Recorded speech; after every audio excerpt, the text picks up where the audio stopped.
What happens when Bryan Cranston, the star of Breaking Bad, Walter White himself, sits down with Bill Maher to defend critical race theory in schools? But you sound like you're more in the Hollywood woke camp, and I'm not that's saying fine. that. It doesn't mean we have to. No, it's like it's a humanistic camp. Now we know, because that's what we have today. Our country still has not taken responsibility or accountability. For what? For the history of the systemic racism that's in this country. What should we do more? This is the question I ask, and I can never get an answer to it. Let's see if he can offer something. For one thing, critical race theory, I think, is essential to be teaching. It depends on what you mean by that. Do you even understand what critical race theory is? Let's see. Teaching how the race trade and racism is systemic in everything we've done, in government, in social activities. Yes, it has been. I mean, it's embedded. What is the systemic racism? Can we identify that? Can you give me an example? If you mean more what the 1619 book says, which is that it's just the essence of America and that we are irredeemable, that's just wrong. It's so deeply embedded, you don't need to even provide examples because we can't see it. It's invisible. It's just subconsciously ingrained within us, according to this philosophy of critical race theory. They don't understand it, but they are innately that way. Innately? Yeah. Yeah. Oh, Lord. No. What have you been reading? Oh, babe. Listen to that again, though. Imagine the context was he was talking about pick a race other than white. They don't understand it, but they are innately that way. Innately? Yeah. Yeah. Oh, Lord. It sounds racist. It sounds like he's reciting propaganda he read from a book. No. What have you been reading? Oh, babe. Come on. Is that white fragility or some bullshit like No, that? it's not white fragility. Well, that's the book. Even teaching our past and being honest and owning up to who we are as a country in the history. What would that look like, owning up to it, if it's not teach the past? If it occurred in the past, teach history. I agree with you on that. Most schools are doing that. I mean, I'm sure there are ones in Texas that are not. Look, in Florida, they want to do away with critical race theory. As they should. No one should be teaching critical race theory. We shouldn't be teaching kids that they are inherently vile or subconsciously evil. In a lot of other states. Because sometimes it veers off into things that are really not appropriate in schools. So how do you govern that? If you're telling 5-year-olds... What did he just say? How do you govern that? So how do you govern that? If you're telling... It's pretty easy to detect when critical race theory is occurring in the classroom. It's not difficult to govern that. If you're telling 5-year-olds that you're either an oppressor or someone who was oppressed, you're introducing ideas about race that are inappropriate for kids that age who can't understand it. Okay, so common sense would govern Common sense that. is what's lacking in this country. I mean, the same thing with gender stuff. Can they just be kids for a minute? Right. Okay. And that's absolutely. And we have to find that time, that level of maturity when a child can understand. Understand what? What are you saying, though? That's the problem. That at certain times in this country's history, there was a grave mistreatment of other human beings. I think we get that. That's not critical race theory. That's teaching history. Well, no, we don't get it. What do you mean you get it? Really? You think that is not something that is now widely understood and agreed? Yeah, it's definitely not widely understood. That America has a sorry racist past? It's talked about and whispered, but they don't know it. Whispered? Yes. So far, Bryan Cranston has not said a single thing to define what critical race theory is. The year we're living in is not... drive me to drink. It's not what you're describing. He looks like he's getting cornered here. I need a drink. No, I'm good. You good?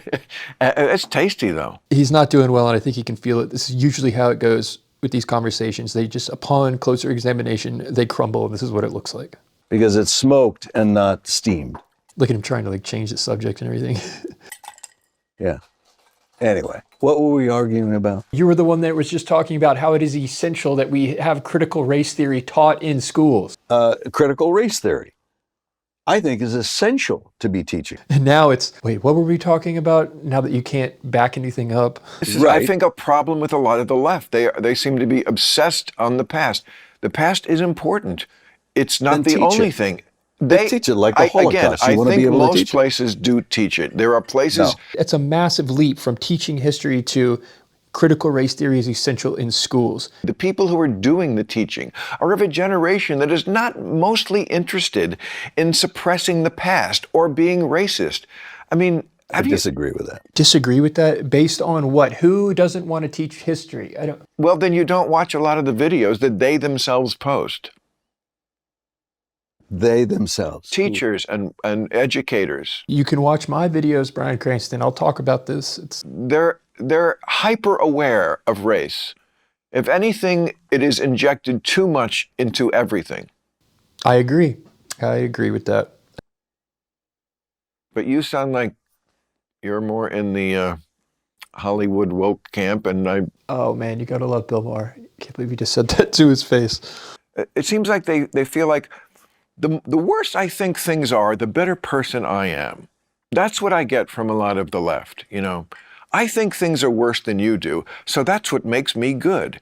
And like, I just want the reality. I just want the truth. What is the truth of the situation? Sure, he made the argument that there is systemic racism, not racism inherent within the human soul. Certainly, it's a great thing that we've passed most of the laws that you would need.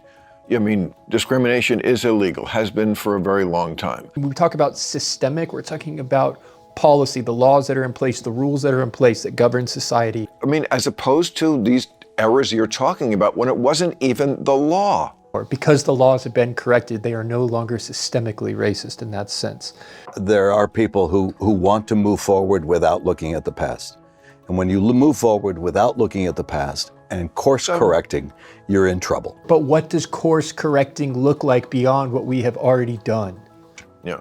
When you look at this guy's hat, Make America Great Again, what do you think about that? Walter White is going to school us on white privilege. There's a large swath of people in his camp and other people like him who have no clue that that's a dog whistle. All right, you're going to have to break this down for me. How is Make America Great Again a racist dog whistle? Come on. No. When was it great for African Americans in this country? When was it great? Well, if you're applying for college now, I would say now. As a consequence, they oftentimes have an advantage. If you're a black kid applying to college, yeah, the people who are running things, you know, I just don't think that's their mindset is, let's be racist to people of color. They don't understand it, but they are innately that way. Innately? Yeah. Oh, Lord. There we go. All right, see, we can't even understand it. It's so deeply ingrained within us. I am just innately racist, so therefore I can't even begin to address it. I can't begin to see it. That makes dialogue impossible, and this is what is dangerous about critical race theory. Innately, like original sin, like we're toxically white born racist. Not toxically, but you recognize your experience, and what we don't recognize often is the privilege. People that are taller have privilege. People that are attractive have privilege. Congress. Look at the makeup of Congress. You cannot deny that as older white men are the predominant factor in Congress. And I'd like to see the numbers in Congress. Certainly in the Democratic Party, I bet you they're at least representative percentage-wise. I would say so. I would say so. You're contradicting yourself. Look at the makeup of Congress. Now it does reflect the division in society. Okay. Yeah. Liberalism is about lifting people up. Woke is just about self-loathing and hating yourself and scolding everybody and virtue signaling. It doesn't actually help anybody. They don't like this unrelenting negativism about this country. They're like, you know what? I totally agree with that. You just said you agree with that, and yet you're saying when has America ever been great? America's not great. We have inherent racists within us. All you people do is shit on your own country and tell me how horrible it is. So how can we bridge the chasm that has been created between this divisive world that we live in? Stop looking at it through a racial lens. Stop calling people a black man or a white man. Don't and strive to be colorblind. But critical race theory claims that to strive to be colorblind is a vile thing to do and is racist. So you have just disproven your own argument. You have just made an argument for why critical race theory should not be taught in schools.